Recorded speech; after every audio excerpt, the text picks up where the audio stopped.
And the other thing that always makes me laugh is whenever I see a Mercedes driver going down the road, it's always like this. Because they've got the air on max. Whereas Scania drivers are like that, all the way to the floor with the hand up. Yeah. Whereas, the Mercedes driver is like, I drive Mercedes. It's good. Hello and welcome to the Talkin Shop Podcast. My name is Jay, and in today's video, I'm going to be talking about Geared Up Garage and CWD Logistics. Let's do this. Make sure to like, comment, subscribe, and let us know who you want on Talkin Shop next. Thanks for coming, mate. Really appreciate it. Thank you for having me. I really do appreciate it. And a pig of a drive, so it's all right. I get it, mate. I go down there all the time, so I get it. I do get it. So, so what have you been up to recently then? God, what am I getting involved with recently? The RHO stuff. Yeah. Obviously trying to sort Legacy out. Yeah. Because trying to sort Slugsy out. Yeah. Still sorting things out for Legends. Yeah. Up and down the road, sales, trying to procure new customers. We've got a contract on at CWD at the moment, which we're trying to do. Mm-hmm. Just like everything, literally everything. Yeah. So CWD is your business then. That's I started that just about a year ago now. Yeah. About a year ago. So it was born out of an idea. Are we rolling? Yes. I didn't even know we were rolling. We just go straight into it. We say this all the time, but we Joe Rogan it. We just go. Crack on, no worries. We're straight into it. Well, we're going to have some fun today. I can feel it. So CWD was born... So CWD is obviously Churn Waste Disposal. Mm-hmm. So that's a company my mum and dad had when I was born. They started it when they were like 21. They sold it when they were like 30. And I had always grown up with lorries and grown up with CWD. When they sold it in 2005, I was 3. And from there, my dad went off to become a director of another company. He grew it from like 8 lorries to like 24 lorries. So my entire childhood was spent around trucks, and there was nothing else I was ever going to do than get involved in what he does. Like I would like to think most young men's heroes or most boys' heroes are their dads, right? Mm-hmm. So you just want to do what your dad does. Yep. And so I used to go out with drivers. We used to go out in a roll-on. We used to go out in the Arctics. You name it. I was sweeping yards at like 10. I was washing lorries at 12. So there was no way I was going to do anything other than transport. Yeah. I left school, went to DAF. That was a whole thing. And then from there, went and did International Customs and Transport. Did Transport Manager CPC, did Class 1. And after that, I think with the company I was at, I'd always wanted to run my own business. Like since I was like 8, 9 years old, I was like always going to run my own business. And there was no way I was ever going to do anything different. And it just got to a point with this company particularly that I was at, I just couldn't go no further. Mm-hmm. And I thought I can go and do the same job somewhere else. And at the time, I was really unhappy at this company. I was dealing with a lot of grief in the office and things like that. And I basically just turned around and said, by the way, I'm giving you like 8 weeks, I'm off. Yeah. And I said, this time next year, I'll be on the cover of Commercial Motor Magazine. You won't be able to move in industry without seeing my face. And somehow, I don't really quite know how the universe works, but it all happened. Yeah. Yeah. So we got on the cover of Commercial Motor in April, I want to say. Nice. It was January because it was my birthday week. Right, that's nice to birthday. It was. Yeah. I come home on my birthday and there it was on the Thursday morning, Thursday evening, my face on Commercial Motor, which was great. Wow. And I did that with my dad. Yeah. So that was like a really special moment for me. But yeah, so I'm hell bent. When I decide I want to do something, I'm just like, well, I'm going to go and do it. And I will figure out a way to make it happen. And that was kind of always given for me that we were going to do that. And CWD's been great. It's been an adventure. It's been something that it's really running your own business. As you boys probably know, you're quite involved. It's not easy. If something happens and something goes wrong, that's your neck. It's your name plastered everywhere. Yeah. Like today. we've got an issue at customs, which I've got to solve while I'm on the road, traveling up here. If I don't get this solved and sorted in some way, shape or form, that customer could never use me again. If that, that's a big customer for me. If I don't get that done, that's going to impact me. It's going to impact everything I do. And the pressure of that amongst everything else is an awful lot to do at 22. Everyone says that. Wow. I feel it. But you get on with it. Yeah. I refuse to let anything like that beat me. Good on you. Yeah. That's all you can do. Yeah. It's fight or flight. You either deal with it and sort it or, Absolutely. Absolutely. I don't believe in sitting down and crying and folding your arms. The universe hates me. The universe doesn't hate you. It's just giving you a test. Yeah. It's up to you whether or not you pass it, because all it's going to do, if you don't pass it, it's going to give it to you again. Yeah. So the way I see it is it's all a test. Yeah. And you have to just keep going and going and going. And sometimes, I've been sent packing out of French customs, but we've always gone back and we've always got through. So, and that's my determination. There's always ways around it. There's always a way. There's always a way. Anyone that says there's never a way to do anything is a liar. Yeah. There's always a way to do something. Yeah. It's just how much money you want to throw in, how determined you are, the other factors. Yeah. But yeah, there's been highs, there's been lows. There's been moments with CWD where I've quite literally sat there, stared at the wall in my chair, just going, well, what am I going to do? When you first start a business, you've got no customers. I didn't take any customers with me from my previous job. I didn't think that stepping on their toes would be the right thing to do. So I quite literally had a laptop and emailed and phoned 250 people a day. Just going, I can do this, I can do this, I can do this, I can do this. And this is like a key thing throughout like my life, is just like your attitude is the thing that will just save you all day long. Shaken by the hand, you look them in the eyes, you say, thank you for having me, sir. All that kind of thing. I will, if you ain't got a job for me, that's fine. I'll make the tea. I'll sweep the floors. When I was at DAF's, like, I left school with nothing. Well, no, it's GCSE week, isn't it? So all these, I was on, I did a short segment on Sky News yesterday talking about it, but I'll say the same thing again. When you open your GCSEs, I left school with nothing, like no GCSEs, nothing. I didn't slack in school, but like I could have been a lot. I feel like I could have applied myself a little bit more, but again, I was dyslexic. I'm dyslexic, so it was quite hard for me to learn and to learn in the way they wanted you to. So when I got nothing, and when I applied for like a few apprenticeships to be an HGV fitter, no one wanted to take me. Because all they're looking at is what's on paper. Yes, yeah, all they're looking at is grades. So I'd done 8 months with a local fitter. I used to ride to work 4 miles there a day, 4 miles back. Wind, rain, snow, sun, whatever, you name it. I've turned up at the gates when I've looked at my gloves on my bike and they are quite literally frozen. And I swept the yard, and when I didn't sweep the yard, I was, working on lorries, dropping oil out, whatever it is I was doing. And I just kind of just said, look, I've had enough of working in. It was literally just a yard. Yeah. No cover, no shelter, nothing. £3.30 an hour. Wow. I worked the first 2 hours for free.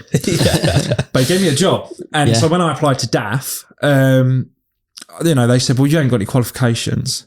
And I went in the blokes off. I applied for Scanias first and they rejected me cold hard out. And I phoned them up I fired the manager on the phone going, mate, I will sweep your floors, I will paint your pits, and I will do the tea. And he was like, not interested. Bye. DAFs were. And DAF said, I like you. I like what you're about. We'll start you. I did an aptitude test after 3 or 4 months with DAF. Failed it miserably. Failed it miserably. And you know what? This is a theme again throughout the rest of what I've done. And then I did they found out I was dyslexic because their head manager, the guy, Gary Needs, his name was. He was the director at the time, and he was dyslexic. And he said to me, he went, and it was like, when you get the tests and you got like A, B, C, and D, and then you got the sheet on the other side. And it was like that. And he just sort of went, Chris, call the questions out to him. So he called the questions out to him. He was going A, B, C, or D. So I was going A. Well, that's right. Why'd you put D? Well, because A and D look the same. Yeah. Do you know what I mean? Yeah. It's like that. Yeah. So, and we did this. I got 97%, resat the test, got on the apprenticeship. Oh, no way. Good for you. Passed the apprenticeship. Oh, I didn't pass the whole apprenticeship. I left after level 2. We had a number of incidences there, which were pretty bad, and I left. and I went to do my freight forwarding customs international transport apprenticeship. Same thing happened again. Have you got a maths GCSE? No, I have not. But I will make your tea and I will work in the warehouse if you need me to. Yeah. Go on then. Yeah. And I sat there and read books and got notebooks. And by the time the apprenticeship rolled round, the college, South Essex College, said to my boss, we might not be able to take him on because he hasn't got his maths.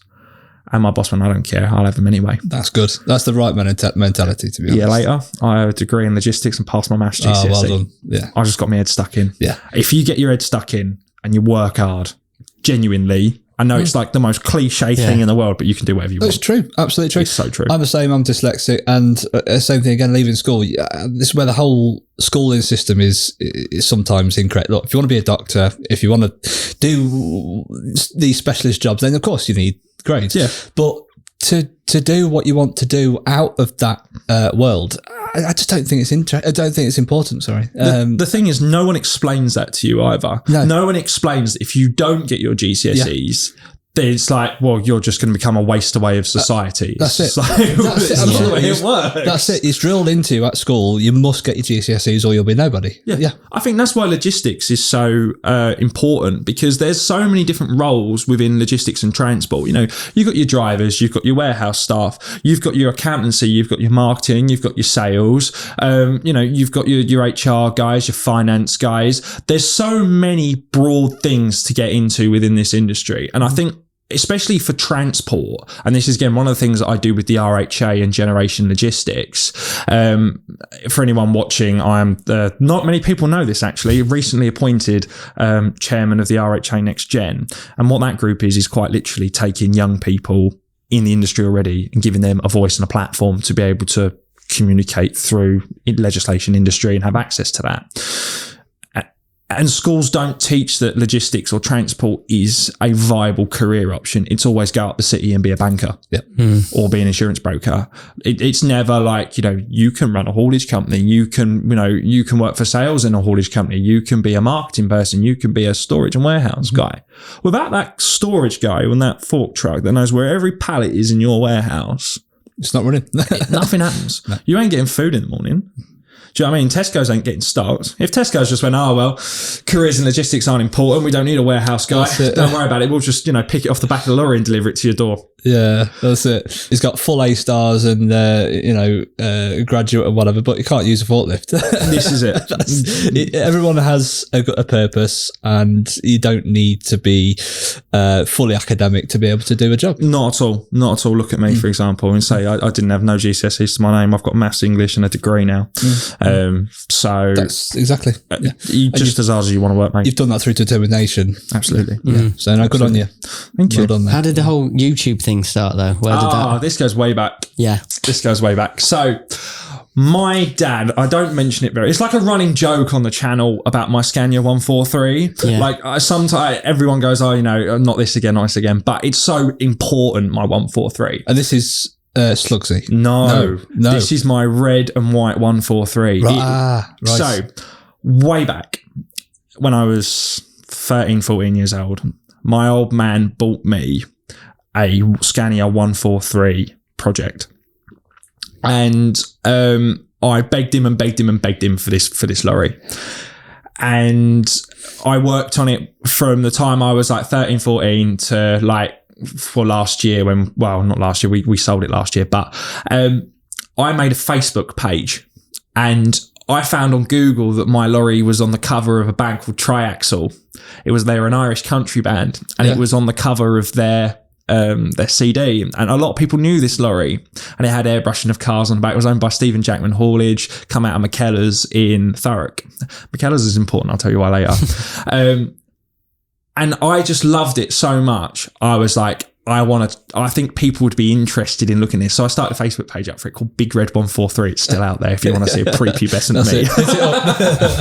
And so that's what I did. I started vlogging. Hi guys, it's Jay. It's my 143. Look how cool it is. And so it went from that to, I then obviously did DAF, left school, blah, blah, blah, blah, blah. And the lorry went away to be worked on a fitter's local to me, the same fitter that I started at when I put my CV in, and we converted it from a 6x2 mid-lift to a 6x4 double drive. And then she went away up to Thurrock. This is where the story takes a sad turn, I'm afraid. And she rotted away up in Thurrock because the guy said he was going to work on it. We spent 3 years. It never happened. And by the time we'd come home, it was just a mess. And when I started, I thought, I'm going to do YouTube. I had an Audi TT Mark II, and me and my pals were like, what we should do? We should do this like as a car build. I was like a big fan of Matt Armstrong, Tabarish, all them boys. They're great. Likewise. And so we were like, what, we'll do that. Well, we'll make a car channel. So I bought this TT, really enjoyed making content with it. And then I ran out of money, and I was like, I need to make content on something else. And Dad was like, well, why don't you do the Volvo? I was like, do you think people will be interested in the Volvo? I was like, yeah. I was like, well, all right, maybe we can diversify into lorries on this channel. And then all of a sudden, I think it got 3,000-4,000 views. And I was like, oh, people really are. And then everyone's like, what's the Leyland Terrier thing over there? Yeah. I was like, oh, okay. And I still get comments on that video now. Yeah. And that's how it snowballed. And I just was like, well, I really love lorries. I've always loved lorries, more than cars. And I was like, well, if I can make more content with lorries, I wonder what this journey is going to be like. I literally remember thinking, I see all these other YouTubers going, I wonder how far this has taken us. And I was like, you know what? I'm going to try it. I'm going to give it a go. And that's what we did. So we started filming content with the Volvo. The 143 came home. The 143 went. Slugsy came home. God help us. That's really how it went. And we collaborated with Tim. We've done Josh Sanderson on the channel as well. I'm trying to think of who else we've done some really cool things with the YouTube. Yeah. The soapbox race was great. We did that for charity. Oh yeah. That was just excellent. It was a great adventure. It's been even now, I'm sitting in the Midlands. It's weird. That's it. A long way from home. It is such a long way from home. And I'm so excited to see where it goes. Yeah, sure. So I suppose coming back to that journey, obviously Slugsy you've been working on it being a bit of a problem child, hasn't it? Do not talk to me about that lorry. It's starting to, you've done some bits now too. It's just one thing after. It's like imagine a rubber band ball, right? So all the bands are together. They're all tightly together. Yeah. Once you start taking one off, the whole thing starts falling apart. That is that lorry in a nutshell. It's like the clocks don't work, so I'll have a look at the clocks. Now the fuses don't work, but why don't the fuses work? Oh my God, someone's butchered the entire dashboard in this. I can't fix this anymore. Someone else has got to fix it. Oh, the chassis needs a little bit of paint around it, doesn't it? Oh my God, the diff is absolutely rotten. Right, we need a new diff for it. What do you mean the brakes are all seized? Oh, okay, we'll do the brakes as well on it. What, it hasn't had a fuel filter since when? Oh my God, yeah, do that as well. The power steering fluid filter, they're supposed to be red.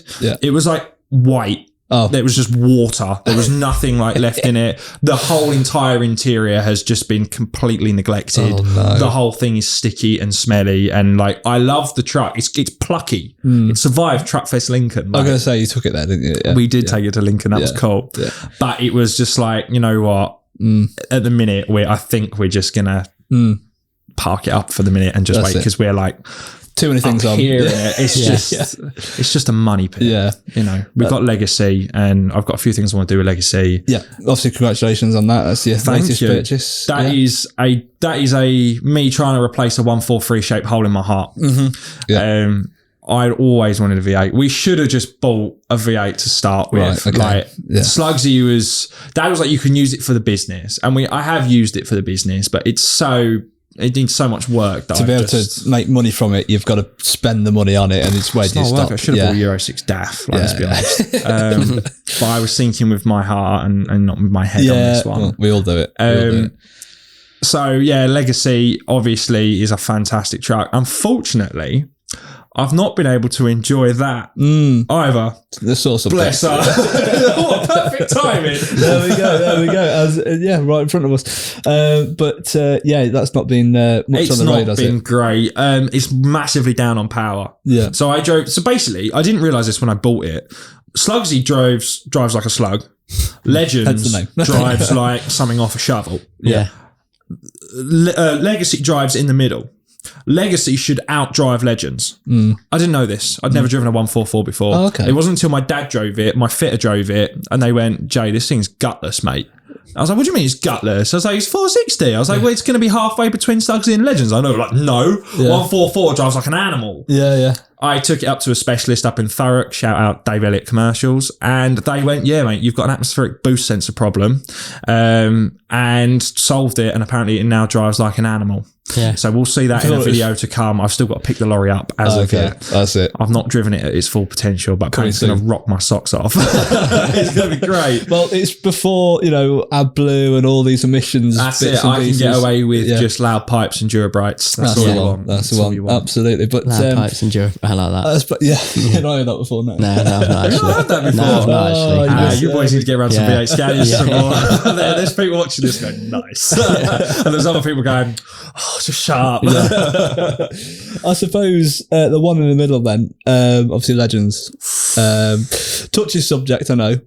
Everyone, you know what? I'm glad you've brought Legends up because, right, everyone watching at home, it's about to get good, we're about, no one else, the thing is, this is the thing I thought everyone was going to I thought you guys were really going to ask about. Yeah. And this is one thing I really want to get out there. Okay. Because there's so much misconception. Yeah. Like, it's good to just sit down and unpack what's gone on, basically. Start from the start. Yeah. Starting from the start. Alfie, AFP Transport, Fred's son, really wanted a lorry. He was 16 at the time, and obviously his dad runs lorries. His dad's always wanted to run lorry. His dad's always run lorries, and Alfie's grown up since he was 3-4 years old, wanting to be like his old man, just like me. Yeah, like I say, similar story. Yeah, and so he begged his dad for a show lorry. So we got the R580. The red one. Yeah, that was it. So we were going to use that to build the lorry out of. And unfortunately, it had like loads of fines on it because it was Irish plates.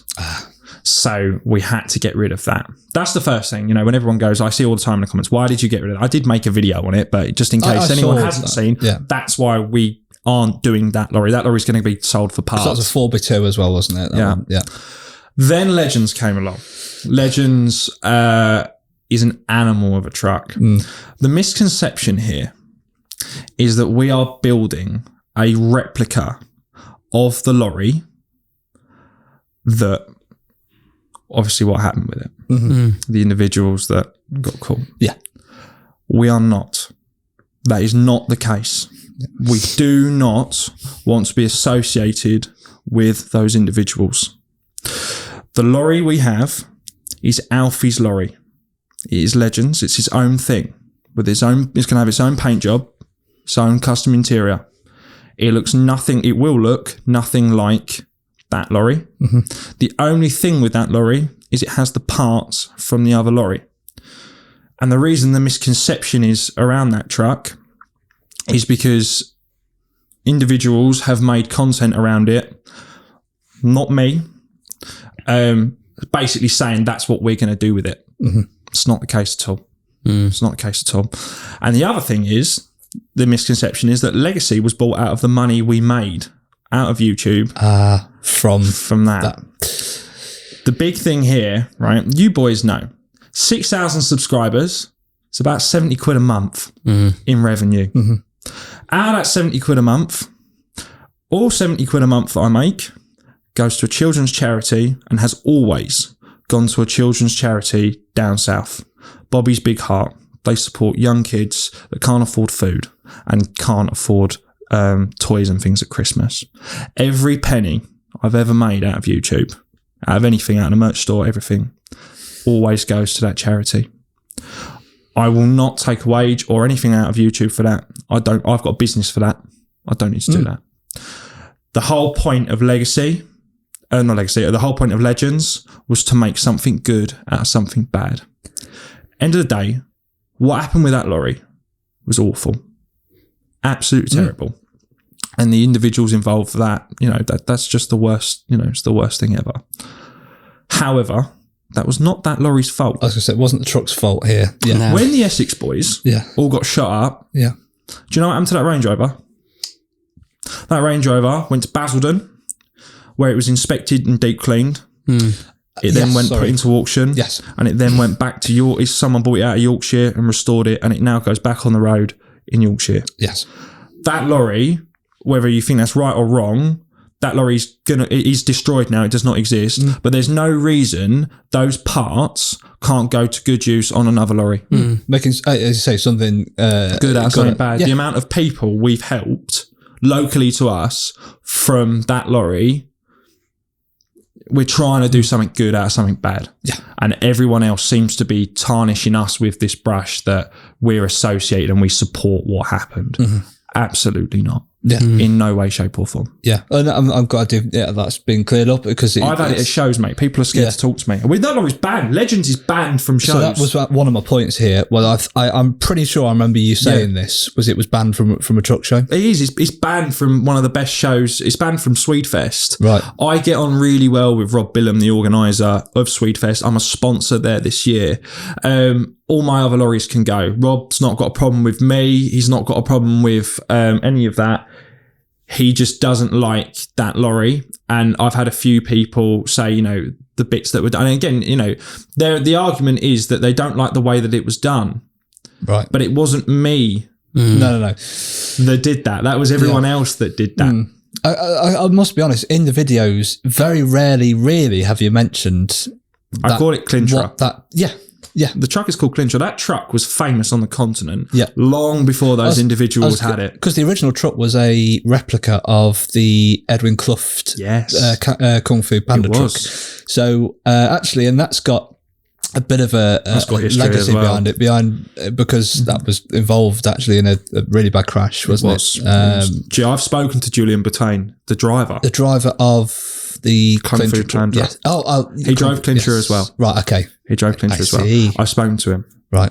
So, as I say, there's a lot of history with it. Yeah. Which I think is why, unknowingly, we called it Legends. It's kind of a legend in itself already. Yeah.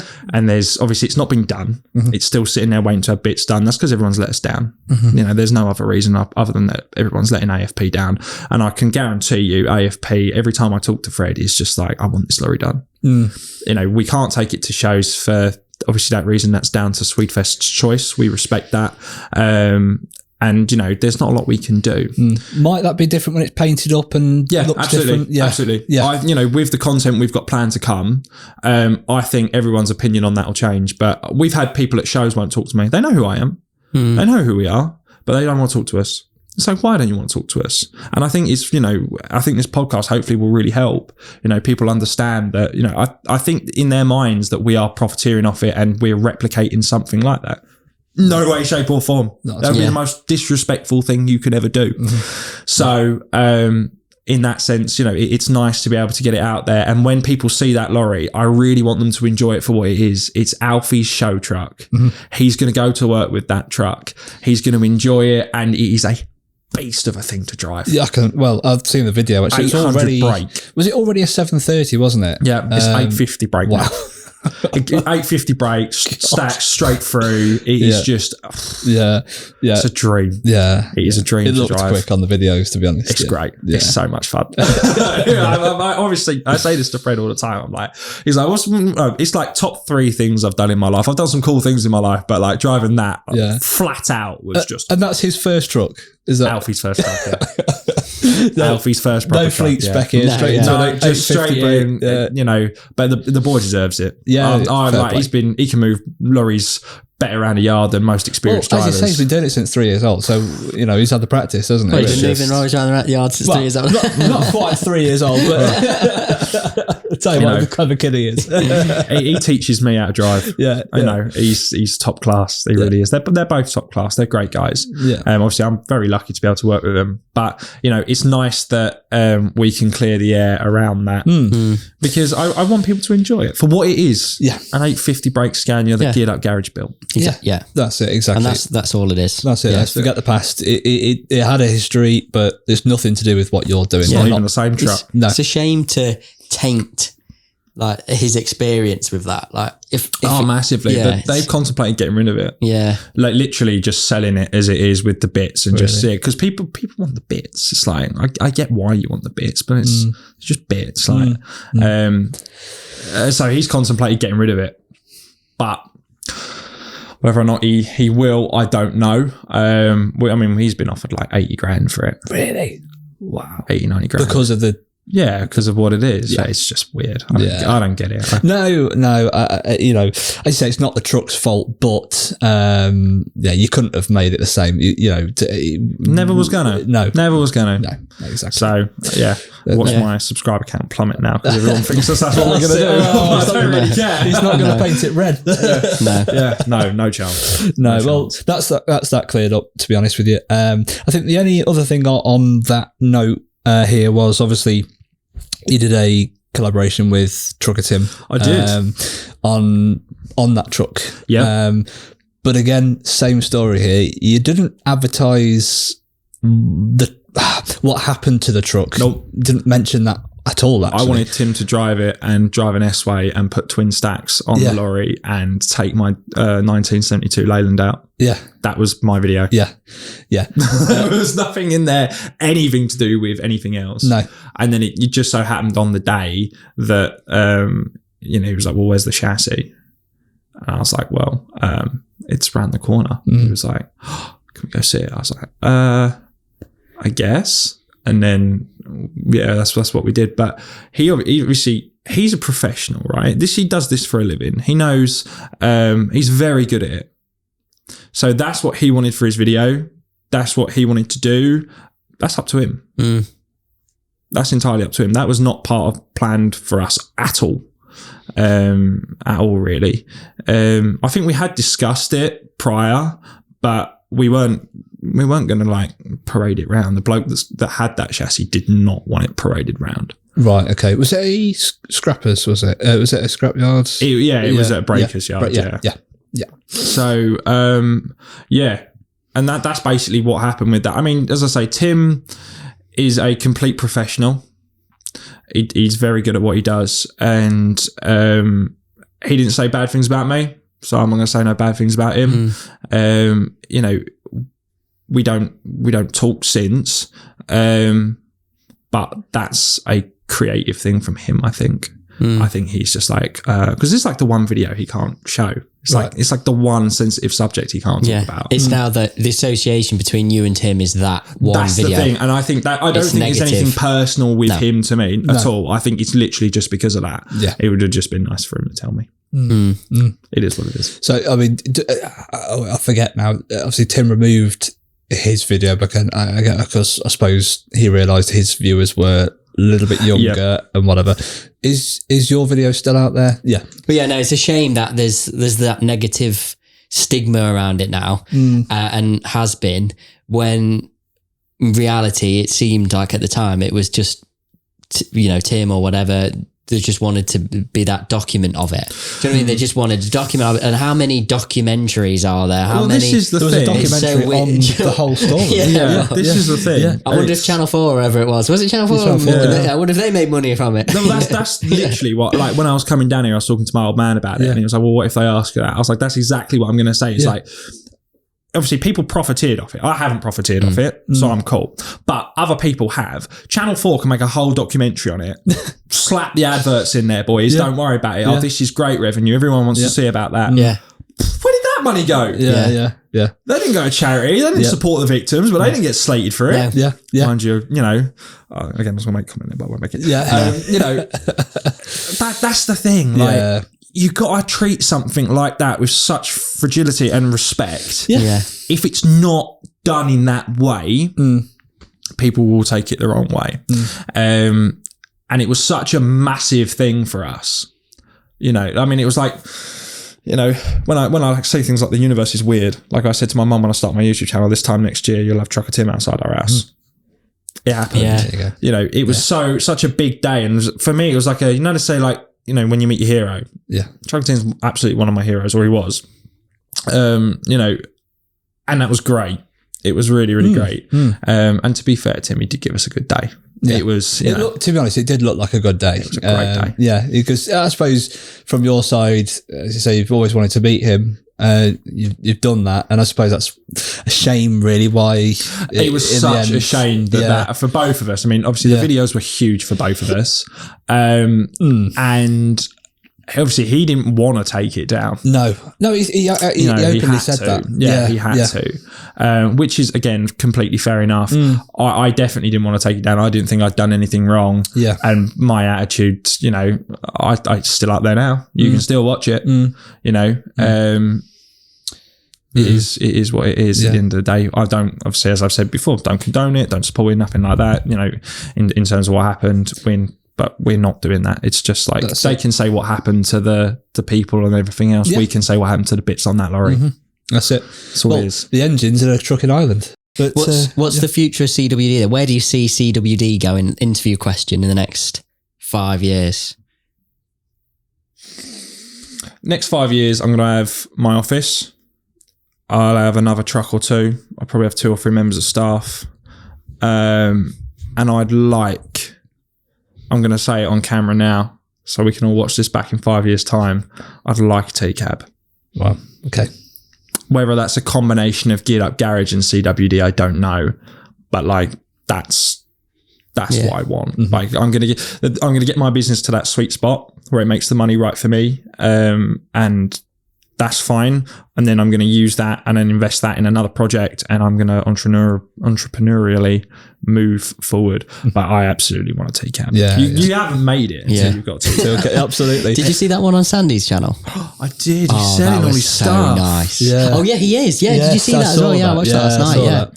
Sandy's selling all his stuff. He's a really nice guy. When we come on, just top bloke. And that day as well, he went to some hotel or whatever and met Tavares. Oh yeah, because I met Tavares. He's a nice guy as well. I met him at Goodwood. He's great. So what was he doing? So he was seeing Matt. He stayed in around Leicester area, so he was visiting Matt, wasn't he, at Mallory? Yeah, and then that's how Tavares was staying over there. Yeah, I've met Matt as well. Matt's really cool. Yeah, have you? Really? Yeah, I met him all at Goodwood. He is killing it. He's so killing it. He's so good. Oh no, his videos now are doing a consistent 2 million views. He's obviously one of those blokes where, because he was a professional BMXer, then he gets, he's obviously just a grafter, but obviously extremely talented at whatever he does. He's clever as well. You can see the passion as well for what he does. He loves what he does. Yeah. He's quite clear. It's a bit like me when I get a V8. Yeah. It's like a little tingle inside. I just can't stop, It's just like, I need it. That's it, absolutely. He is 7 days a week, full on YouTube, new project, editing. It's so like demanding and time consuming. You boys must know it. I mean, Well, we got Ben. Big ups, Ben. I'm sure it is for Ben. We just turn up, talk a bit. Ben. Let us know when it's done, Ben. We'll just see a video drop to the chat. Right, have a watch of this guy. But that's really kind of like, for me, like, I'm CWD 7 days a week. Yeah. I'm Geared Up Garage 7 days a week. I try and get out and see, like, we've got things planned with Legacy. Like, I'm going to go take a fan out for a day. That's cool. Just because, like, no one else really does that. Yeah. So I'm going to go and I'm going to go see him, take him out for a day, take him for a run through Dartford with the pipes open. Yeah. That'll make his day. Yeah. Like when I'm walking around at shows, and there's a couple that I see at shows, and they're really nice, and they got a little boy. He's autistic, bless him. And I walked past their lorry at Festival Wheels, and he was playing Hey Tang. And I was like, not even mentioned that. Yeah. You got the. And I was like, oh man, I was like, and I spoke to his mum, Jade, her name is, and she went, oh, he'd really love to meet you. He'd really love, I was like, absolutely. Went and got him a sticker, put him in front of the lorry, had a photo with him, and it's things like that for me that make their day. For me, that's the best thing you can hope for. Yeah. Like people say to me, one person said to me, I stopped watching your videos on a Sunday. No, sorry, I used to really look forward to watching your videos on a Sunday. Why have you moved it to a Wednesday? I was like, because, I just, schedules changed. And I'm like, but our family time was like sitting watching you on a Sunday. I was like, I'm actually part of someone's week. Like, for me, again, like I'm not Trucker Tim, I'm not Sandy, I'm not, Shannon or Nicole or any of them. I'm just me. Like, that's weird and it's great. And like, you cannot be more grateful for that, really, to be honest. Yeah, I suppose you've worked hard to make it that way, but it's nice when it all pays off and someone actually respects and watches your content. I always try and say thank you. If someone comes up and recognises me at a show, it doesn't happen as often as perhaps I'd like it to. No, I'm joking. Come and see me now. Yeah. I really, really does mean a lot. Yeah. Everyone is welcome all the time. I always say, come and say hi. Even if I'm in the middle of something or whatever, just come and say hi. I'll always chat to everyone. I give everyone a time of day. Don't matter if you're 10 years old, 50 years old, or, I'll always give everyone the time. Yeah. Well, unless you're Angry Dave. I've been at shows. He literally gets people coming up to him all day long, literally all day long. And his is like a character.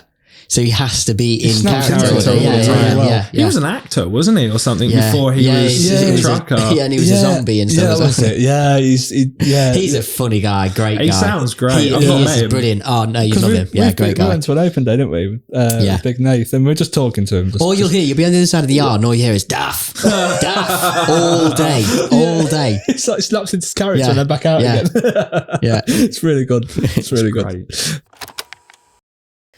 Just a quick message from us, guys. This all wouldn't be possible. The Talkin Shop Podcast wouldn't be possible without Eclipse Diagnostics, the company that's made all of this happen, really, haven't they, Aaron? Yep. The leading supplier of Jaltest diagnostics. If you have your own commercial vehicle fleet or a fleet of machinery or even boats now as well, vessels, make sure to get in touch with Eclipse Diagnostics for the Jaltest product, the world's #1 diagnostic product for commercial vehicles.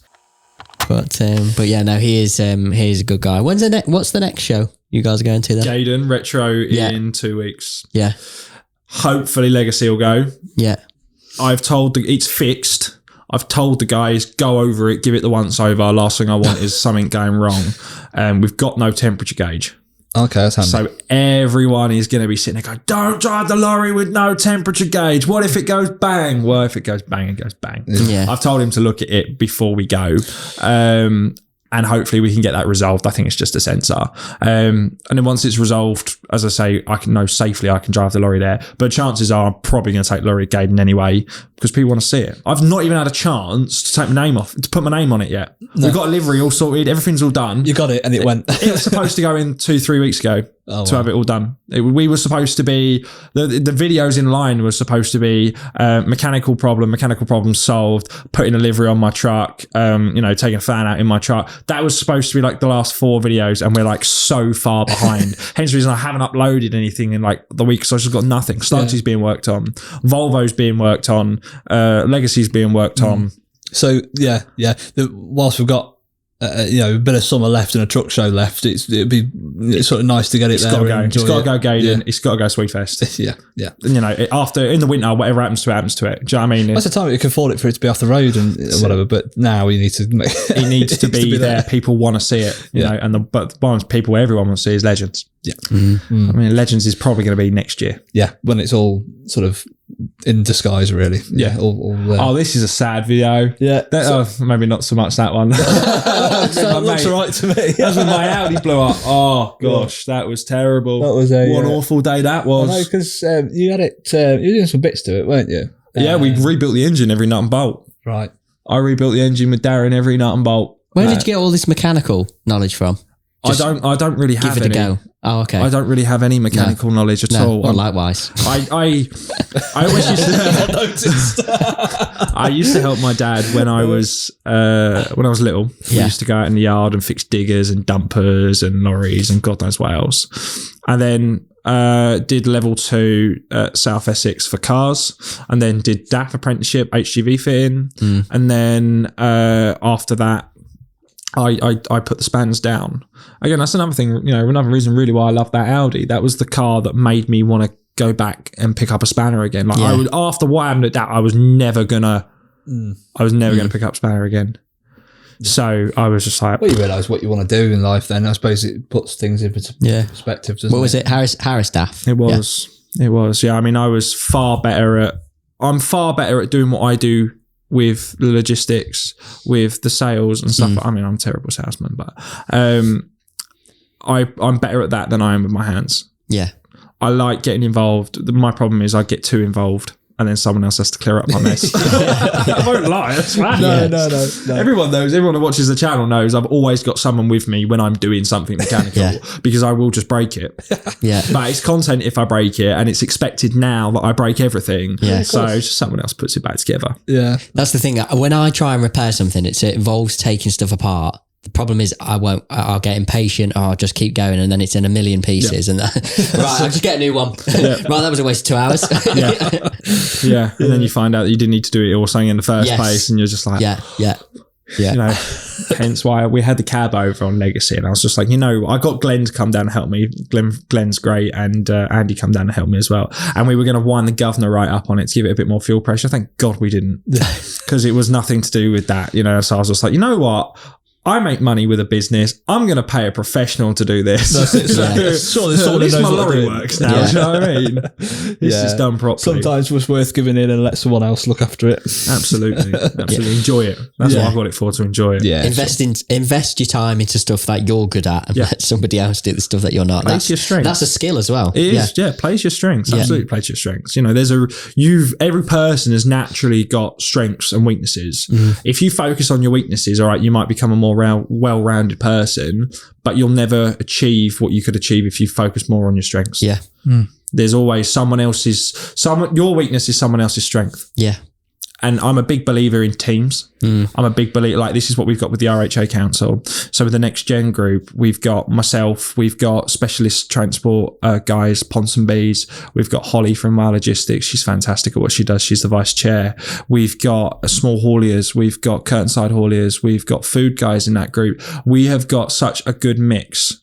And there are so many different avenues of support that we've got within the group, and it's so well rounded. If you can get a team, like, I'm not being funny, man put Neil Armstrong on the moon. They didn't do it on their own. There wasn't one guy that went, I know how rocketeering works. Don't worry, boys, I'll do it all. That was a team of like 50 or 100 people, if not more, in a room that sat together and did the maths on that. Then you had your engineers, and all of them, some of them mathematicians were good at one thing and not good at something else. So someone else was there. If you can build a team together like that, you'll be unstoppable. Yeah. Be careful though, because some people didn't go to the moon. They were just built a film set. Well, yeah, according to some individuals, that's the what Earth happened. is flat. The Earth the Earth is definitely flat. Yeah, absolutely. That's good for me. More straight roads. Yeah. More flat roads for me to drive on. But I'm a big believer in that. But owning your own business and being on that board as well, I suppose it works. It goes side by side, really, doesn't it? Because you can share your frustrations in the industry. Absolutely, yeah. And it gives us a chance. I'm on the senior regional council as well, so I'm on a regional council for the East of England, and I'm obviously chairman of this other board as well. So what we can do, which is a great avenue for us, is any local hauliers or anything anyone I know. I've got friends in industry. I've known them all my life.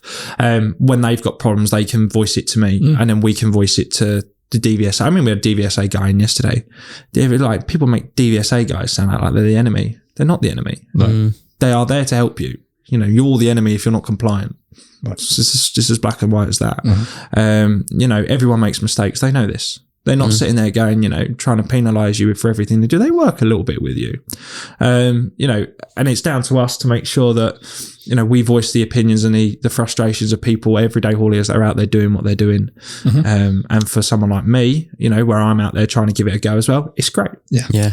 It really gives me a chance to be involved with something and make a bit more of an impact. Sure. Yeah. What's the one thing, if you could change something tomorrow in the haulage, what would be the one thing that you think across the board would make everyone's lives? Pricing, man. Yeah. Well, yeah. Pricing. The haulage industry is on its knees. Everyone's running for nothing. Yeah. Everyone's runing for nothing. It's the same with farming as well. The wrong people are regulating the pricing. Yep. It's a buyer's market. Yeah. Yeah, absolutely. Yeah. You're completely dictated to by what they want to pay. Which is wrong. It is so wrong. Yeah. You got hardworking guys. They're spending, all week in that truck. Some hauliers are only making like 50 quid, 100 quid a load. Yeah.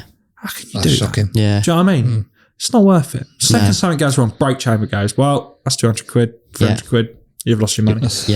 You're negative straight away. Yeah, it's just not worth it. No. There's no subsidies. No. There's no, it's like, farming, at least farming is subsidised to a degree. Haulage isn't subsidised. Yeah. Well, until they pull that, yeah. That's another subject, isn't it? Yeah. Something I should have asked earlier, I suppose. What sort of haulage do you do as a company? Is it a little bit of everything? Or? A little bit. A lot of it's general cargo. So we're freight forwarders as well. So quite a bit of my work is subcontracted. I do a lot more sea freight than I do like general road haulage. Okay. Sea freight's where I make a lot of my money out of. But we haul really expensive like coffees and things. I work with one of the biggest importers of coffee in the UK. Wow. And that's there's a bit of specialist documentation that goes with that. We did Team GB's bikes.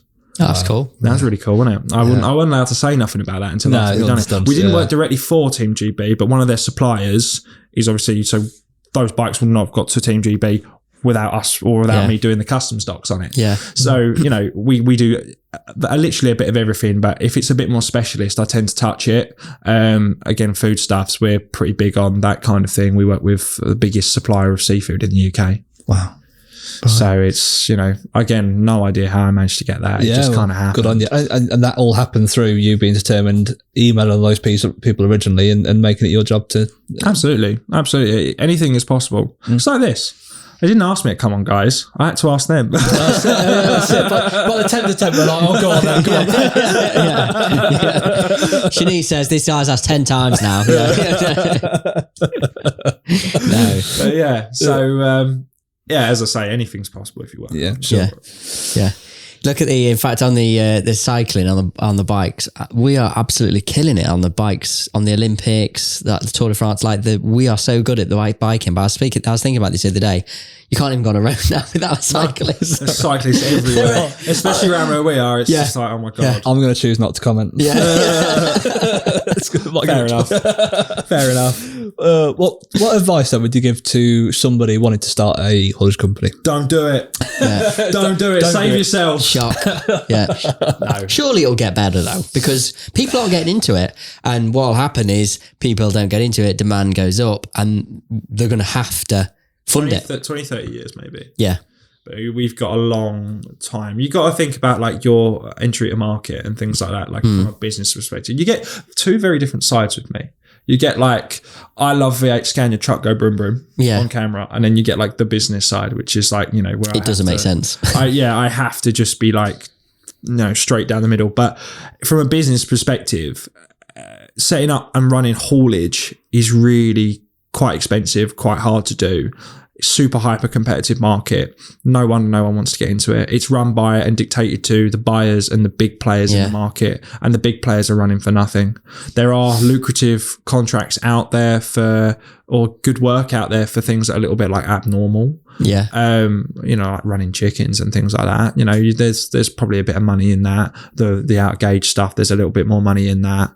But again, it's real specialist stuff. So to anyone that wants to run trucks, I always say, listen to your heart, follow your gut. If that's what your gut tells you want to do, go do it. I'd probably say start out by working for someone else and then really like learn the intricacies of that business. And once you know that, make the decision yourself, because like when I left my job, no one's coming to save you. If there's no money in the pot at the end of the month, you ain't taking wages. It's as simple as that. You have to graft and graft and graft. And I think like if you look at someone like Sandy, the bloke works his arse off. Oh yeah. Like he just works and works and works. So you've got to be so determined and hellbent, and you will cry, you will have a mental breakdown, you will think, why am I bothering?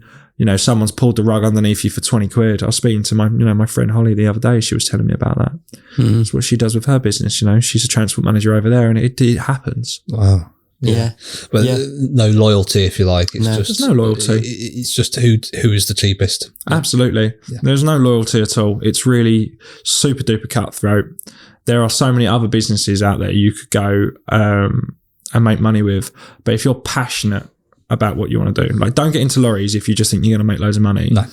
Get into lorries if you love what you do, you're hell bent on doing it, and you'll go so far. Yeah. It's a great career. It's a great industry to get into, but you've really got to love what you do. If you don't love what you do, you won't last. Yeah. It's as simple as that.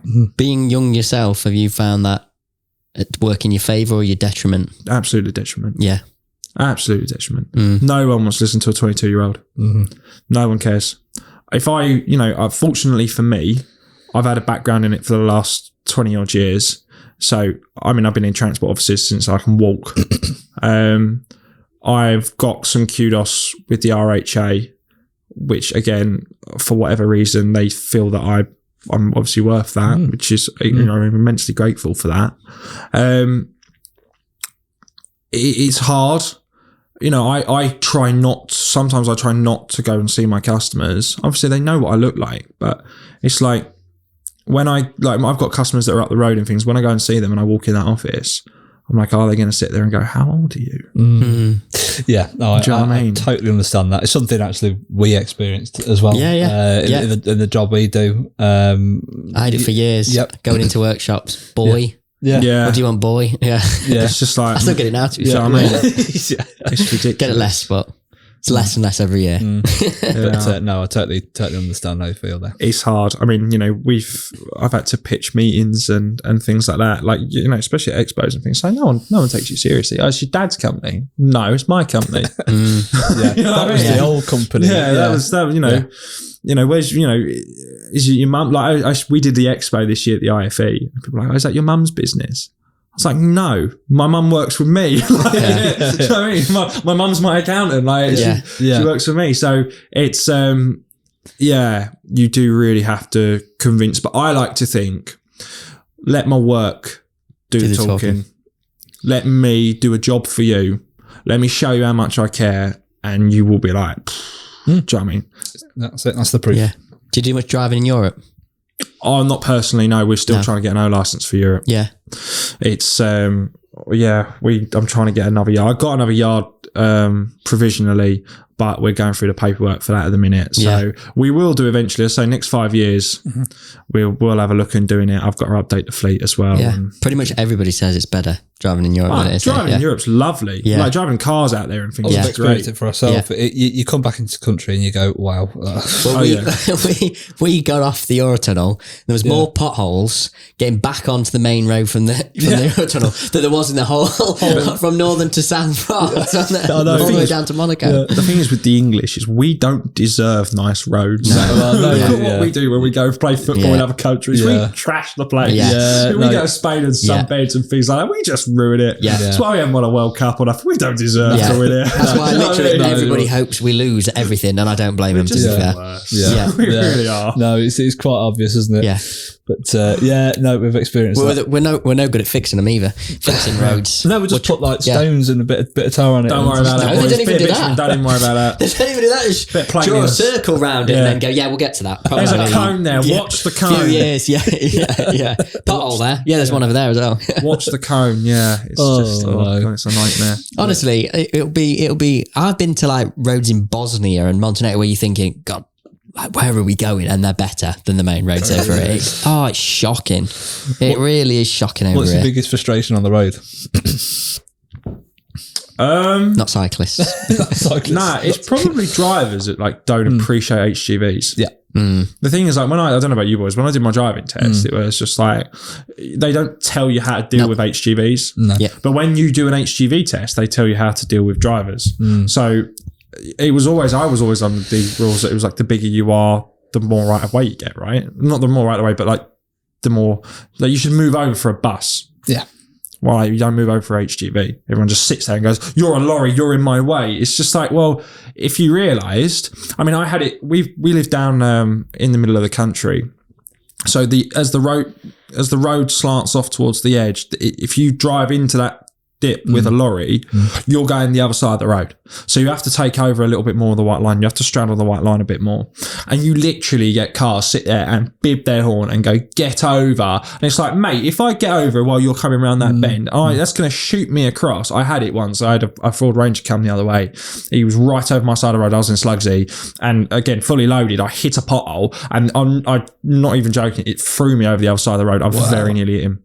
I very nearly hit him, and it proper shook me up. And I was like, what am I supposed to do? What else could you have done there? Do you know what I mean? I was doing like 35 down to 60. Not fast. Yeah. No, I was like I knew the road, so I was pretty mindful of it. But other people aren't. Like I said, had you not known the area, I don't think the bloke. I've never seen the truck before. So. And you have to drive in your case in HGV, you have to drive selfishly in a way, but then also selflessly, because you have to think about mindful. What are they going to do because they don't get it. Yeah. And then also throw in the fact that the further south you go in this country, there's no rules. There is no. It's just a free-for-all. It's a free-for-all. Yeah. It's a nightmare. Yeah. So you got all three to contend with. Yeah. I don't think it'll get any better, but it is what it is. Yeah. I liked watching Jodie's videos when she used to drive like the Scania and whatever in London, like, not for me. Not for me. Not me. I won't go to London. No. I won't go to London. No. Fair play though. The patience more than anything. I haven't got that. I would be knocking everything over. Yeah. You do it a car. Yeah. You've just knocked Nat West down. Yeah. Don't worry about it, boys. I'll build another bank. There's no shortage of corporate greed. No, not at all. So I've got a good question for you. Go on. If money was no object, so obviously you love trucking, you're mad on it, you're mad on trucks. Yeah. But if money was absolutely no object, no, what would you buy? Because I think I got that anyway. But I am intrigued now. What's like the money is no object project? Money is no object, right? One day I may do this. It really depends. If like I become a millionaire or something, I may do this. But Iveco, right? They made a bull nose. I'm done. No, listen. Everyone's just. I know. Everyone's just. Listen. You've lost me. One of my very, very good friends. Is the head sales rep for Iveco Acorn Trucks, right? And I was chatting to him yesterday about this. If money was no object, Iveco make an S-Way, right? Everyone knows about the new Iveco S-Way, pretty decent truck. I'm not paid to say that, by the way. They made a Strata bullnose. Round our way, G&B Fincher's got one. They've never made and do not make an S-Way T-cab bonneted. So if money was no option, right? Anyone could put a V8 in a Volvo. Yeah. Anyone could do that. I'm only playing. I would do that. Because no one would have one. That'd be cool. Yeah. No one would ever have one. I'll give you that. It's an Iveco. Yeah, but it's a bonneted one. Do you know what you need to do as well? V800 change the E to an 8, so an IV8 co. I was going to call it a J cab after me. Yeah. That's what I was going to call it, the Iveco J cab. Yeah. But we spoke about it and we reckoned it'd be like 400 grand to have it done. Because like a T cab, I'm pretty sure to buy a T cab out of Valstewin is like 350, 400k. Oh yeah. Wow. Yeah. They're a lot of money. It's never going to make its money back. No, it wouldn't, but no one else would have one. And no one else would be dumb enough to make another one. Yeah. I'd be the only person that would have it. Yeah. So there you go. You'd be renowned for that truck. I'd have an Iveco J cab. There you go. GB Fincher customer miles, by the way. I know. Yeah. They are as well. They've got Well, to be fair, if they've got a workshop or they've got some technicians, they'll run our diagnostics for their trucks. Nice. Yeah. Nice. If they don't, then what are you doing for crying out loud? This is it. Pick up the phone. 01283. My old man knows Finch anyway, so Steve Finch. Yeah, there you go. There you go. That's what I would do. Yeah. I think that's a good idea as well, because everybody would go, IV, and then they see that and be like, the S-Way is not a bad motor. In all seriousness, I've took it out. And off camera, Trucker Tim even said it was good as well. I've got footage of that. That really screwed up. We were talking about this with like cars as well now. Like, can you really buy a bad car nowadays? I mean, you could buy a Peugeot, but still, do you know what I mean? They're all generally. Peugeots are okay. That's what I mean. Like, I didn't just say that on camera, did I? But no, they look better these days. Shall we say? Yeah, we'll have him in a 3008 before you know it. You could buy a bad lorry. You could buy a Merc or an MAN. Yeah, they're both pretty bad. Why? What makes Merc? Because obviously, as a manufacturer, I find them uncomfortable. Yeah, I find them way too technologically. There's just gadgets everywhere. Yeah. And the other thing that always makes me laugh is whenever I see a Mercedes driver going down the road, it's always like this. Because they've got the air on max. Whereas Scania drivers are like that, all the way to the floor with the hand up. Yeah. Whereas, the Mercedes driver is like, I drive Mercedes. It's good. That's going on the reels for TikTok. That's a reel right there. What about MAN? MAN's the engines go wrong. Okay. Other than that, they're a pretty good truck. Yeah. Like I said, aren't they owned by VW? Volkswagen Scania. Yeah. Oh, Volkswagen Scania. Oh, is that all Scania, one group, is it? Yeah, they're all the same. Yeah. Are they really? Yeah, I don't know the that. Scania world 6 is cylinders ain't that great either. Ah. I don't. Well, I mean, the V8s are.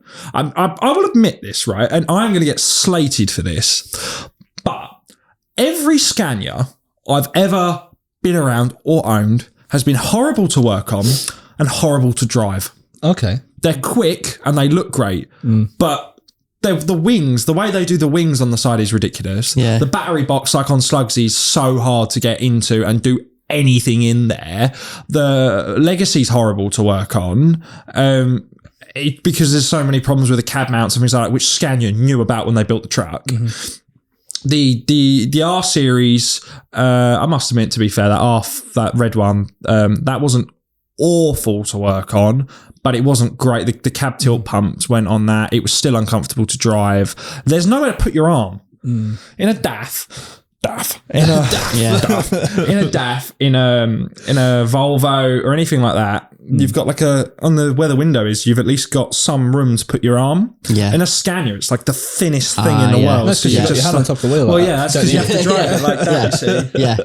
And then you get like, after about 4 or 5 hours, your wrist starts cramping. Well, that's because they want you to put your window down, put your arm out and go, look at me in my V8. That's why. I don't know what you mean. I don't do that. That's what they want you to do. It's great. Yeah. Oh, Well, see, several people have said to me over the years, Scania is the best truck for the driver, the worst truck for the fitter.